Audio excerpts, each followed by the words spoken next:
Hi hello ಎಲ್ರಿಗೂ ನಮಸ್ಕಾರ. ನಾನು ನಿಮ್ಮ ಪ್ರೀತಿಯ ಗೀತಾ ಬಸವರಾಜು. ನನ್ನ ಎವರ್ಗ್ರೀನ್ ಚಾನೆಲ್ 19 ವೀಕ್ಷಿಸ್ತಿರ್ತಕ್ಕಂಥ ಎಲ್ಲ ವೀಕ್ಷಕರಿಗೂ ಈ ದಿನದ ಕಾರ್ಯಕ್ರಮಕ್ಕೆ ಆತ್ಮೀಯವಾದ ಸ್ವಾಗತವನ್ನು ಬಯಸ್ತಾ ಇದ್ದೇನೆ. ಹಾಗೆ ಯಾರೆಲ್ಲ ನನ್ನ ಚಾನೆಲ್ಗೆ ಸಬ್ಸ್ಕ್ರೈಬ್ ಆಗಿಲ್ವೋ ಈ ಕೂಡಲೇ ಸಬ್ಸ್ಕ್ರೈಬ್ ಮಾಡ್ಕೊಳ್ಳಿ. ಪಕ್ಕದಲ್ಲಿ ಕಾಣ್ತಕ್ಕಂಥ ಬೆಲ್ ಬಟನ್ ಮೇಲೆ ಒಮ್ಮೆ ಕ್ಲಿಕ್ ಮಾಡಿ, ನಿಮ್ಗೆ ಎಲ್ಲ ನೋಟಿಫಿಕೇಶನ್ಸ್ ಆಗಿಂದಾಗಲೇ ಸಿಗ್ತಾ ಇರುತ್ತೆ. ಈ ದಿನದ ವಿಷಯ ಏನು ಅಂತ ನೋಡೋಣ. ನಾನು ಈ ದಿನ ನಿಮ್ಮೆಲ್ಲರಿಗೂ ಹೇಳಕ್ಕೆ ಹೊರಟಿರತಕ್ಕಂಥ ವಿಷಯ ಆಲೋಚನೆ. ಭಿನ್ನವಾಗಿ ಆಲೋಚಿಸು ಅಂತ ಹೇಳ್ತಾ ಈ ದಿನದ ವಿಡಿಯೋನ ಪ್ರಾರಂಭಿಸ್ತಾ ಇದ್ದೇನೆ. ಯಾಕೆ ಆಲೋಚನೆಗೆ ಇಷ್ಟೊಂದು ಮಹತ್ವ ಇದೆ? ಎಲ್ಲಿಂದ ಆಲೋಚನೆಗಳು ಉತ್ಪತ್ತಿ ಆಗುತ್ತೆ? ಎಷ್ಟು ಆಲೋಚನೆಗಳನ್ನ ಮಾಡ್ತೀವಿ? ಎಂತಹ ಆಲೋಚನೆಗಳನ್ನ ಮಾಡ್ತೀವಿ? ಇದೆಲ್ಲದನ್ನ ಈ ವಿಡಿಯೋದಲ್ಲಿ ತಿಳಿಸೋದಕ್ಕೆ ಇಷ್ಟಪಡ್ತಾ ಇದ್ದೇನೆ. ಬನ್ನಿ ನೋಡೋಣ. ಮೊದಲನೇದಾಗಿ, ಆಲೋಚನೆ ಅನ್ನೋದು ನಮ್ಮ ಮನಸ್ಸಿನಿಂದ ಉತ್ಪತ್ತಿಯಾಗಂತ ಒಂದು ವಿಷಯ ಅಂತಾನೆ ಹೇಳ್ಬೋದು. ಪ್ರತಿಯೊಬ್ಬ ಮನುಷ್ಯ ಕೂಡ ಹುಟ್ಟಿದ ಮಗುವಿನಲ್ಲಿ ಇರೋದಿಲ್ಲ. ಪ್ರತಿಯೊಬ್ಬ ಮನುಷ್ಯ ತನಗೆ ಬುದ್ಧಿ ಬಂದ ಹಂತದಿಂದ ಕೂಡ ಈ ಆಲೋಚನೆ ಅನ್ನೋದು ಪ್ರಾರಂಭ ಆಗುತ್ತೆ. ಒಬ್ಬ ಮನುಷ್ಯ ಒಂದು ಸೆಕೆಂಡ್ಗೆ ಎಷ್ಟು ಸುಮಾರು ಸಾವಿರಾರು ಆಲೋಚನೆಗಳು ಮಾಡ್ತಾನೆ. ಅವನು ಸುಮ್ಮನೆ ಕುಳಿತಿದ್ರು ಸಹ ಅವನ ಮನಸ್ಸಲ್ಲಿ ಅಷ್ಟೊಂದು ಆಲೋಚನೆಗಳು ಬಂದು ಹೋಗ್ತಾ ಇರುತ್ತೆ. ಖಂಡಿತ ಇದು ಸೈಂಟಿಫಿಕಲಿ ಸಹ ಪ್ರೂವ್ ಆಗಿದೆ. ನಾವು ಧ್ಯಾನಕ್ಕೆ ಕೂತ್ಕೊಂಡಾಗ ಸಹ ಪ್ರಶ್ನೆ ರೈಸ್ ಆಗುತ್ತೆ, ಯಾಕೆ ಧ್ಯಾನಕ್ಕೆ ಕೂತ್ಕೊಂಡಾಗ ಇಷ್ಟೆಲ್ಲ ಆಲೋಚನೆಗಳು ಬರುತ್ತೆ? ಇದು ಮನುಷ್ಯನ ಒಂದು ಸಹಜ ಪ್ರಕ್ರಿಯೆ. ಅದಕ್ಕೆ ಹೇಳ್ತೇವೆ, ಯಾವುದೇ ಒಬ್ಬ ವ್ಯಕ್ತಿಯ ಸಕ್ಸಸ್ ಅಂದ್ರೆ ಅವನು ಬೆಳೀತಕ್ಕಂಥದ್ದಾಗಿರ್ಬೋದು ಅಥವಾ ಅವನ ಜೀವನದಲ್ಲಿ ಏನಾದ್ರೂ ಆಗೋವಂಥದ್ದಾಗಿರ್ಬೋದು, ಎಲ್ಲವೂ ಸಹ ಒಳಗೊಂಡಿರ್ತಕ್ಕಂಥದ್ದು ಅವನ ಆಲೋಚನೆ ಮೇಲೆ. ಸೊ ಪ್ರತಿಯೊಬ್ರು ಹೇಗೆ ಆಲೋಚಿಸ್ಬೇಕು ನೋಡೋಣ. ಆಲೋಚನೆ ಅಂದ್ರೆ ಅವನ ಮನಸ್ಸಿನಲ್ಲಿ ಏನೆಲ್ಲ ಭಾವನೆಗಳನ್ನ ಅನ್ಕೊಳ್ತಾ ಇರ್ತಾನೆ, ಅದನ್ನ ಎಕ್ಸ್ಪ್ರೆಸ್ ಮಾಡ್ತಾರಲ್ವಾ, ಅದೇ ಆಲೋಚನೆ ಆಗುತ್ತೆ. ಹಾಗಾದ್ರೆ ಒಬ್ಬ ಮನುಷ್ಯ ಅಂದ ತಕ್ಷಣ ಅವನಿಗೆ ಹೇಗೆಲ್ಲ ಆಲೋಚನೆ ಬರ್ಬೋದು? 4 ರೀತಿಯ ಆಲೋಚನೆಗಳನ್ನ ಪ್ರತಿಯೊಬ್ಬ ಮನುಷ್ಯನೂ ಕೂಡ ತನ್ನ ಜೀವನದಲ್ಲಿ ಮಾಡ್ತಾ ಹೋಗ್ತಾನೆ. ಹೇಗೆ? ಅದು ಯಾವ್ಯಾವುದು?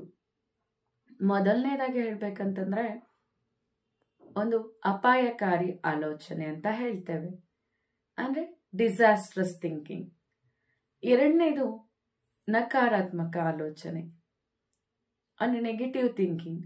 ಇನ್ನು ಮೂರನೇದು ಸಕಾರಾತ್ಮಕ ಆಲೋಚನೆ, ಪಾಸಿಟಿವ್ ಥಿಂಕಿಂಗ್. 4ನೇದು ಅದ್ಭುತವಾದ ಆಲೋಚನೆ, ಮಿರಾಕಲ್ ಥಿಂಕಿಂಗ್.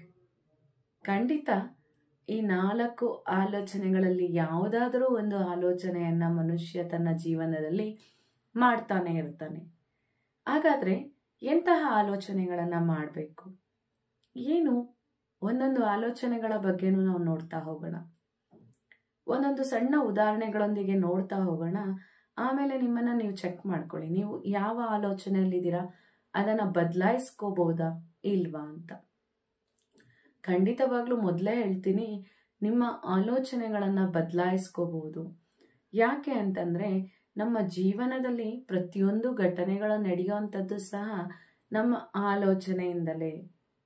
ಯಾವುದೇ ನಮ್ಮ ಹಣೆ ಬರಹ ಆಗಿರ್ಬೋದು, ಯಾವುದೇ ಸೃಷ್ಟಿಯಲ್ಲಿ ಏನೂ ಸಹ ನಾವು ಬರ್ಕೊಂಡು ಬಂದಿರೋದಿಲ್ಲ.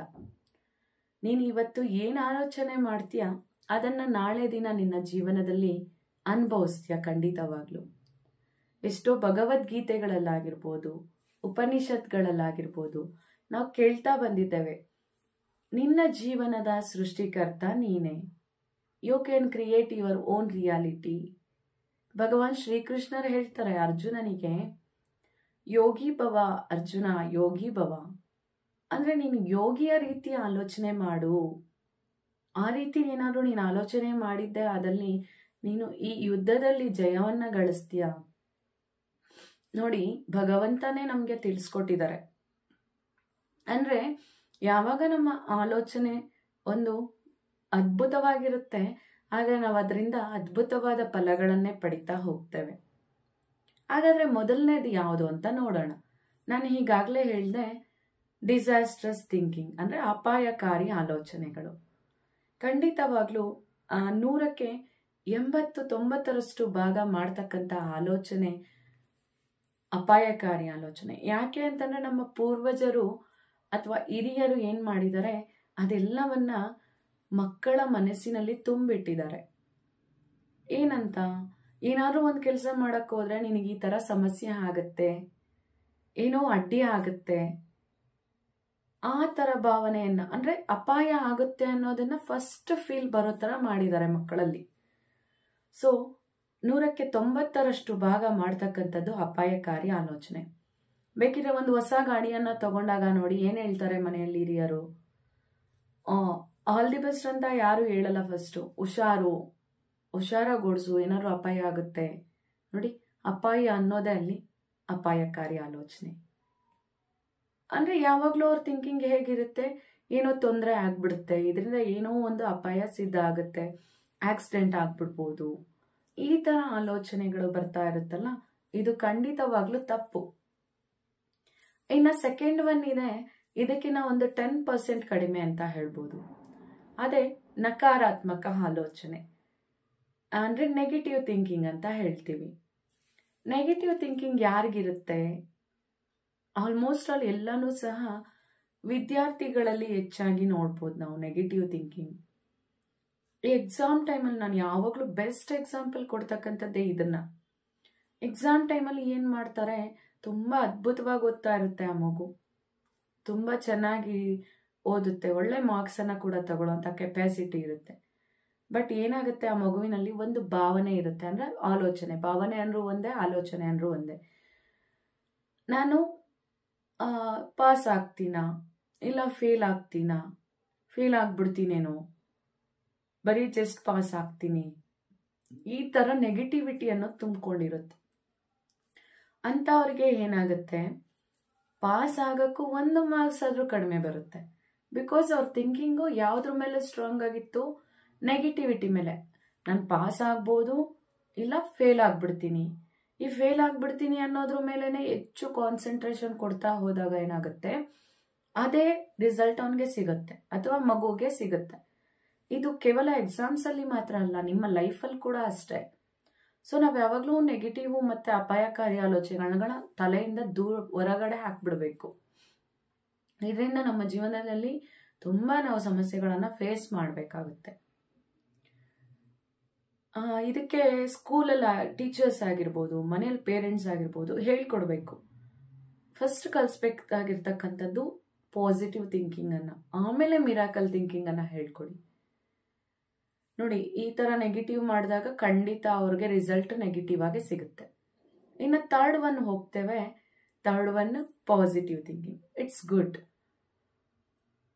90% ಜನ ಅಪಾಯಕಾರಿ ಮಾಡ್ತಾರೆ, 80% ಅಷ್ಟು ನೆಗೆಟಿವ್ ಮಾಡ್ತಾರೆ. ಇನ್ನು ಥರ್ಡ್ ಇದೆಯಲ್ಲ, ಇದನ್ನು 50% ಜನಗಳು ಮಾಡ್ತಾರೆ.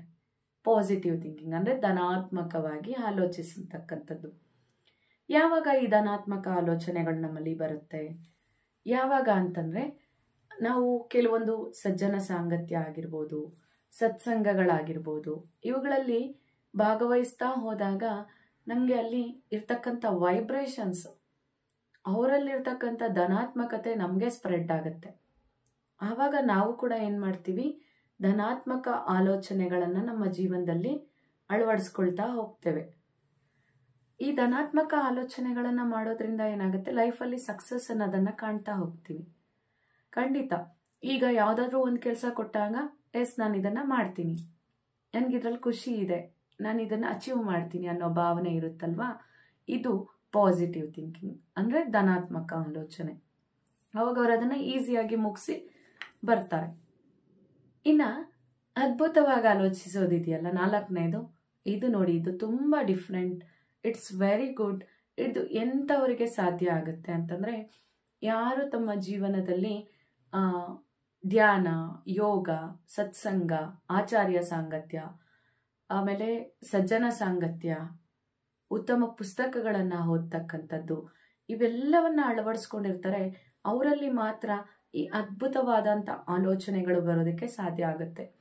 ನಮ್ಮ ಎಷ್ಟೋ ಜನ ಸೈಂಟಿಸ್ಟ್ಗಳಾಗಿರ್ಬೋದು, ಎಷ್ಟೋ ಜನ ಸ್ಪೀಕರ್ಸ್ ಅಂದರೆ ಉನ್ನತ ಸಾಧಕರು, ಮಹಾನ್ ವ್ಯಕ್ತಿಗಳು ಅಂತ ಹೇಳ್ತೀವಲ್ಲ, ಅವರೆಲ್ಲರೂ ಸಹ ತಮ್ಮ ಅದ್ಭುತವಾದ ಆಲೋಚನೆಯಿಂದಲೇ ಅವರ ಜೀವನದಲ್ಲಿ ಸಕ್ಸಸ್ಸನ್ನು ಕಂಡಿರ್ತಕ್ಕಂಥದ್ದು.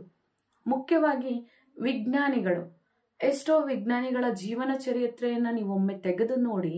ಆ ಜೀವನ ಚರಿತ್ರೆಯಲ್ಲಿ ಹೇಳಿರ್ತಾರೆ ಅವರು, ನಿನ್ನ ಆಲೋಚನೆಯಿಂದ ನೀನು ಏನನ್ನ ಬೇಕಾದರೂ ಸಾಧಿಸ್ಬೋದು, ಏನನ್ನ ಬೇಕಾದರೂ ಗೆದ್ಕೊಂಡು ಬರ್ಬೋದು. ಉದಾಹರಣೆಗೆ ಐನ್ಸ್ಟೈನ್ ಆಗಿರ್ಬೋದು, ಸ್ವಾಮಿ ವಿವೇಕಾನಂದರಾಗಿರ್ಬೋದು, ಡಾಕ್ಟರ್ APJ ಅಬ್ದುಲ್ ಕಲಾಂ ಆಗಿರ್ಬೋದು. ಇವರೆಲ್ಲರೂ ಸಹ ತಮ್ಮ ಆಲೋಚನೆಗಳನ್ನು ಹೇಗಿಟ್ಕೊಂಡಿದ್ರು ಅಂದರೆ ಅದ್ಭುತವಾಗಿ ಆಲೋಚಿಸ್ತಿದ್ರು. ಪ್ರತಿ ಕ್ಷಣ ಅವರ ಮನಸ್ಸನ್ನ ಜಾಗೃತರಾಗಿ ಇಟ್ಕೋತಾ ಇದ್ರು. ನಾವು ಕೂಡ ನಮ್ಮ ಮನಸ್ಸನ್ನ ತುಂಬ ಜಾಗೃತವಾಗಿ ಇಟ್ಕೋಬೇಕು. ಯಾವಾಗಲೂ ನಮ್ಮ ಮನಸ್ಸು ಹೇಳಿದಕ್ಕೆ ನಾವು ಎಸ್ ಅನ್ಕೊಂಡು ಹೋಗ್ಬಾರ್ದು. ಅದು ಹೇಳ್ತಿರೋದು ಸರಿನಾ ಇಲ್ವಾ ಅಂತ ಇಮಿಡಿಯೇಟ್ ಅಲ್ಲೇ ಚೆಕ್ ಮಾಡಿಕೊಂಡು, ಯಾವಾಗ ಆ ಆಲೋಚನೆಯನ್ನು ಬದಲಾವಣೆ ಮಾಡಿಕೊಂಡು ನೆಗೆಟಿವಿಟಿಯನ್ನು ಅದ್ಭುತವಾಗಿ ಪಾಸಿಟಿವ್ ಇಂದ ಅದ್ಭುತಕ್ಕೆ ಕರ್ಕೊಂಡು ಹೋಗ್ತೀವಿ, ಆವಾಗ ನಾವು ಕೂಡ ಅದ್ಭುತವಾಗಿ ಬೆಳಿತೀವಿ. ಖಂಡಿತವಾಗ್ಲೂ ಭಿನ್ನವಾಗಿ ಆಲೋಚಿಸಬೇಕು ಲೈಫಲ್ಲಿ. ಇದಕ್ಕೆ ಒಂದು ಬೆಸ್ಟ್ ಎಕ್ಸಾಂಪಲ್ ಏನು ಹೇಳೋದಕ್ಕೆ ಇಷ್ಟಪಡ್ತೀನಿ ಅಂದರೆ, ಫಾರ್ ಎಕ್ಸಾಂಪಲ್ ಏನೋ ಒಂದು ನಿನ್ನ ಜೀವನದಲ್ಲಿ ಗೋಲ್ ಇದೆ, ನಿನ್ನ ಗೋಲನ್ನು ಸೆಟ್ ಮಾಡ್ಕೊಂಡಿದ್ಯಾ. ಎಲ್ರಿಗೂ ಗೋಲ್ಸ್ ಇರುತ್ತೆ, ನನಗೂ ಕೂಡ ಗೋಲ್ ಇದೆ. ಅದೇ ಥರ ನಿನ್ನ ಗೋಲನ್ನು ಏನು ಸೆಟ್ ಮಾಡ್ಕೊಂಡಿದ್ಯಾ, ಇದರಲ್ಲಿ ಏನೂ ಡೌಟ್ ಇಲ್ದಲೆ ಖಂಡಿತವಾಗ್ಲೂ ನಾನು ಈ ಗೋಲನ್ನು ನನ್ನ ಲೈಫಲ್ಲಿ ಅಚೀವ್ ಮಾಡೇ ಮಾಡ್ತೀನಿ ಅಂತ ಮಾಡಿ ತೋರಿಸ್ತಾರಲ್ಲ, ಇದು ಅದ್ಭುತವಾದ ಆಲೋಚನೆ ಆಗುತ್ತೆ. ಪಾಸಿಟಿವ್ ಆಲೋಚನೆಯಲ್ಲಿ ನೀನು ಕೊಟ್ಟಿರ್ತಕ್ಕಂಥ ಕೆಲಸವನ್ನ ಮಾಡ್ತೀನಿ ಅಷ್ಟೇ. ಆದರೆ ಅದ್ಭುತವಾದ ಆಲೋಚನೆಗೆ ಬಂದಾಗ ನನ್ನ ಗೋಲ್ ಇದಿದೆ, ನಾನು ಇದನ್ನ ಮಾಡೇ ಮಾಡ್ತೀನಿ, ಇದರಲ್ಲಿ ಕ್ವಶನ್ ಅನ್ನೋದೇ ಇರೋದಿಲ್ಲ. ಆ ಥರ ಯಾರು ಸ್ವೀಕರಿಸ್ತಾರೆ, ಯಾರು ಅದನ್ನು ಮಾಡ್ತಾ ಹೋಗ್ತಾರೆ, ಅದು ಅದ್ಭುತವಾದ ಆಲೋಚನೆ ಆಗುತ್ತೆ. ಸೊ ನಮ್ಮ ಸಕ್ಸಸ್ ಎಲ್ಲ ನಿಂತಿರೋದು ಸಹ ನಮ್ಮ ಆಲೋಚನೆಗಳ ಮೇಲೆ. ಅದಕ್ಕೆ ಹೇಳ್ತಾರೆ, ಎಷ್ಟೋ ಜನ ಹೇಳ್ತಾರೆ, ನಾನು ಕೂಡ ಹೇಳ್ತೇನೆ, you can create your own reality. ಆ ರಿಯಾಲಿಟಿ ಮಾಡ್ಕೋಬೇಕಂತಂದ್ರೆ ಈ ಕ್ಷಣದಿಂದಲೇ ಭಿನ್ನವಾಗಿ ಆಲೋಚಿಸೋದನ್ನು ಪ್ರಾಕ್ಟೀಸ್ ಮಾಡ್ಕೊಳ್ಳಿ. ಖಂಡಿತವಾಗ್ಲೂ ನಿಮ್ಮ ಲೈಫಲ್ಲಿ ಸಕ್ಸಸ್ ಸಿಗ್ತಾ ಹೋಗುತ್ತೆ. Thank you. ಮತ್ತೊಮ್ಮೆ ನನ್ನ ಚಾನಲನ್ನು ಸಬ್ಸ್ಕ್ರೈಬ್ ಮಾಡ್ಕೊಂಡಿಲ್ಲ ಅಂತಂದರೆ ಈ ಕೂಡಲೇ ಸಬ್ಸ್ಕ್ರೈಬ್ ಮಾಡ್ಕೊಳ್ಳಿ ಅಂತ ಹೇಳ್ತಾ ಥ್ಯಾಂಕ್ ಯು. ಬಾಯ್.